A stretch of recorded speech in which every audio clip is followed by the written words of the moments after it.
வணக்கம். ரிஷபராசி குரு வக்ர பலன்கள் 2024 முதல் 2025 வரையில்.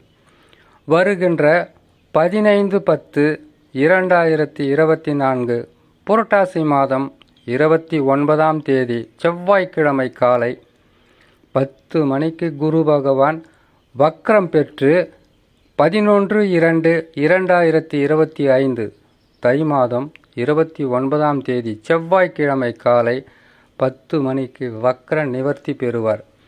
கிட்டத்தட்ட 150 நாட்கள். இந்த 150 நாட்களில் ரிஷபராசிக்காரர்களுக்கு எத்தகையான சிறப்பான பலன்களை குரு பகவான் வக்ரத்தால் கிடைக்கப் போகிறது என்றால் அதிகப்படியான நற்பலன்கள் கிடைத்தே தீரும். குரு பகவான் ஜென்ம ராசியில் இருக்கிறார். தடைகளும் தனப்பிராப்தியில் பின்னடைவும் வருமான குறைவும் செய்யும் தொழிலில் மிகப்பெரிய ஒரு தேக்க நிலையும் மந்த நிலையும் கொடுத்திருப்பார். ஜென்மத்தில் குரு பகவான் சஞ்சாரம் செய்வது 3 நிலைகளில் பலன்களை கொடுப்பார். முதலில் கஷ்டங்களாகவும் நஷ்டங்களாகவும் அதிகப்படியான அலைச்சலும் மன உளைச்சலும் எண்ணற்ற குழப்பங்களும் குடும்பத்தில் நிம்மதியில்லாத தன்மையும் வீட்டுக்குள்ளே இருக்கக்கூடிய பொருளாக இருக்கட்டும், வண்டி வாகனமாக இருக்கட்டும், செய்கிற தொழிலாக இருக்கட்டும், வியாபாரமாக இருக்கட்டும், அனைத்துமே புரட்டி போட்டது போல எல்லாமே பின்னுக்கு சென்றிருக்கும். ஆரம்பத்தில் அப்படி தான் நற்பலன்களை தரதுனால ஆரம்பத்தில் அப்படி இருக்கும். அதுக்கப்புறம் கொஞ்சம் கொஞ்சமாக உங்களுக்கு இயல்பான நிலைக்கு வந்து விடலாம். ரிஷபராசிக்காரர்களுக்கு அதிகப்படியான நற்பலன்களை தருகின்ற கிரகமாக சனி பகவான், சுக்கிர பகவான், புதன் பகவான், ராகு கேதுக்கள் இருக்கலாம். ஆனால் குரு பகவான் ஒரு சுப கிரகம். அது மட்டுமில்லாமல் பொருளாதாரத்தில் மிகவும் உயர்ந்து வாழ வேண்டுமென்றால் குருவின் அருளும் கடாட்சமும் நமக்கு இருக்கணும். இந்த குரு பகவான் ஜென்ம ராசியில் இருக்கும்போது வனவாசம் சொல்லுவாங்க. வனவாசம் கேட்டிங்கனாக்கா எதில் எடுத்தாலும் எதை செஞ்சாலும் அதில் பின்னடைவு இருக்கும். ஒற்றுமை என்பது சிறிதளவும் இருக்காது. ரிஷபராசிக்காரர்கள் பேசினாலே அந்த வார்த்தையை மிகவும் கடினமாக எதிர்ப்பது குடும்பத்தில் இருப்பவர்கள். வியாபாரம் பெரிதளவு வெற்றியை கொடுக்காது. தொழிலில் கூட சில நேரங்களில் உங்களுக்கு பல வகையான மனக்கசப்பான சம்பவங்களை கொடுக்கக்கூடிய சூழ்நிலையில் இருக்கும். காசு பணம் என்பது கைக்கு கிடைக்கும், பற்றாக்குறையாக இருக்கும். அல்லது கடனாக கேட்டால் கூட கேட்ட உடனே காசு கொடுத்தவங்க தான் எதையாவது எதிர்பார்த்து கொடுக்கக்கூடிய ஒரு சூழ்நிலையாகவே உருவாகும். இது குரு பகவான் ஜென்ம ராசியில் சஞ்சாரம் செய்கின்ற 4 மாதங்கள் வரையில் இப்படித்தான் இருக்கும். 5வது மாதம் குரு பகவான் வக்ரம் பெற்று விடுவார். அப்படி வக்ரம் பெறும்போது இயல்பாகவே சுபகிரகங்கள் வக்ரம் பெற்றால் அசுபத்தன்மை வாய்ந்ததாகவும், பாவ கிரகங்கள் வக்ரம் பெற்றால் சுபத்தன்மை வாய்ந்த பலன்களை கொடுக்கும். இப்பொழுது ஜென்மத்தில் சஞ்சாரம் செய்யும் குரு பகவான் பாவராகவே செயல்படுவார். ஆனால் இதே குரு பகவான் வக்ரம் பெற்றுவிட்டால் சுபத்தன்மை வாய்ந்து நற்பலன்களை கொடுத்து விடுவார். அதனால் ரிஷபராசிக்காரர்களுக்கு தொழிலில் வளர்ச்சி இருக்கும், தடைகள் விலகும், குடும்பத்தில் சந்தோஷம் நிலைத்திருக்கும், வருமானம் பெருகும், உங்களுடைய ஆசைகளோ தேவைகளோ அனைத்தும் பூர்த்தியாகும். காரணம் குரு வக்ரம். அப்படியும் ஒரு சிலருக்கு இந்த நிலையில் கூட யோகங்களை கொடுத்து கொண்டு இருப்பார். பெரிதளவு கஷ்டமே இருக்காது ரிஷபராசிக்காரங்களுக்கு.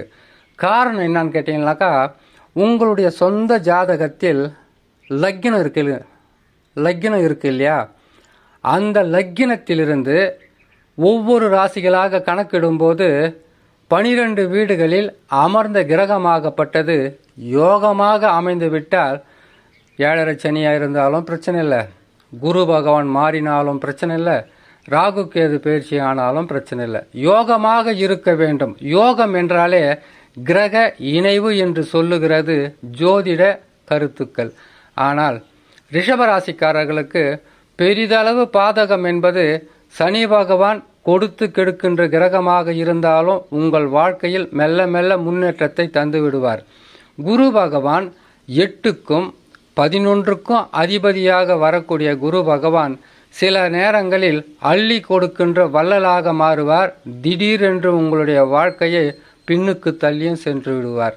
ஆகையால் ரிஷபராசிக்காரர்களுக்கு குரு பகவான் வக்ரம் பெறுகின்ற 150 நாட்கள் என்பது மிகவும் சிறப்பாக இருக்கும்.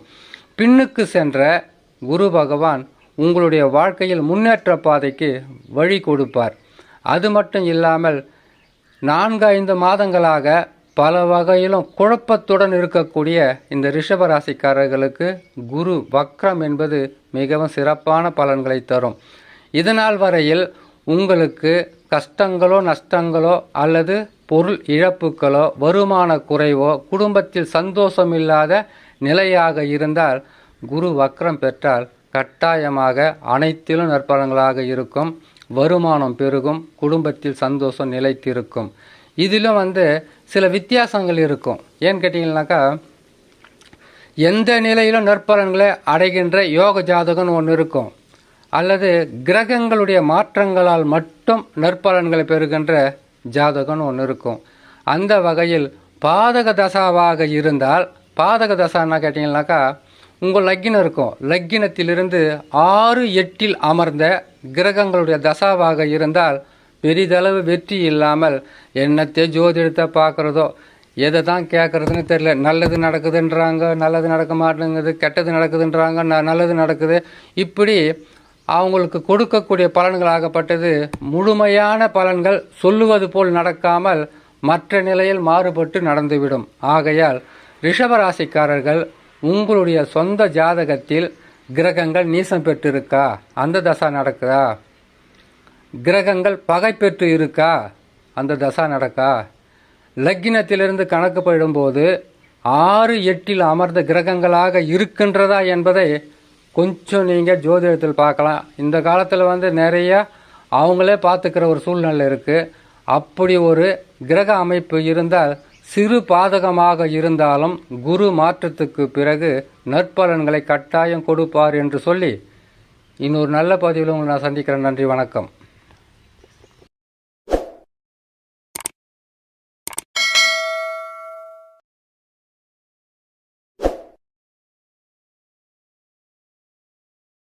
வணக்கம். ரிஷபராசி குரு வக்ர பலன்கள் 2024 முதல் 2025 வரையில். வருகின்ற 15/10/2024 புரட்டாசி மாதம் 29ஆம் தேதி செவ்வாய்க்கிழமை காலை 10 மணிக்கு குரு பகவான் வக்ரம் பெற்று 11/2/2025 தை மாதம் 29ஆம் தேதி செவ்வாய்க்கிழமை காலை 10 மணிக்கு வக்ர நிவர்த்தி பெறுவார். கிட்டத்தட்ட 150 நாட்கள். இந்த 150 நாட்களில் ரிஷபராசிக்காரர்களுக்கு எத்தகையான சிறப்பான பலன்களை குரு பகவான் வக்ரத்தால் கிடைக்கப் போகிறது என்றால் அதிகப்படியான நற்பலன்கள் கிடைத்தே தீரும். குரு பகவான் ஜென்ம ராசியில் இருக்கிறார். தடைகளும் தனப்பிராப்தியில் பின்னடைவும் வருமான குறைவும் செய்யும் தொழிலில் மிகப்பெரிய ஒரு தேக்க நிலையும் மந்த நிலையும் கொடுத்திருப்பார். ஜென்மத்தில் குரு பகவான் சஞ்சாரம் செய்வது 3 நிலைகளில் பலன்களை கொடுப்பார்.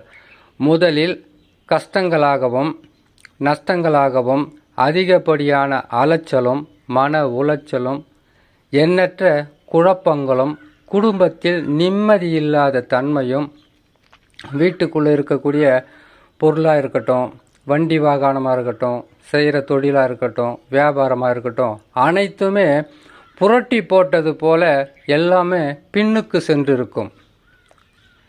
ஆரம்பத்தில் அப்படித்தான் நற்பலன்களை தரதுனாலும் ஆரம்பத்தில் அப்படி இருக்கும். அதுக்கப்புறம் கொஞ்சம் கொஞ்சமாக உங்களுக்கு இயல்பான நிலைக்கு வந்து விடலாம். ரிஷபராசிக்காரர்களுக்கு அதிகப்படியான நற்பலன்களை தருகின்ற கிரகமாக சனி பகவான், சுக்கிர பகவான், புதன் பகவான், ராகு கேதுக்கள் இருக்கலாம். ஆனால் குரு பகவான் ஒரு சுபகிரகம்.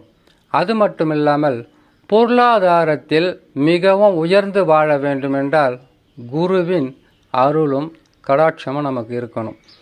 இந்த குரு பகவான் ஜென்ம ராசியில் இருக்கும்போது வனவாசம் சொல்லுவாங்க. வனவாசம் கேட்டிங்கனாக்கா எதில் எடுத்தாலும் எதை செஞ்சாலும் அதில் பின்னடைவு இருக்கும்.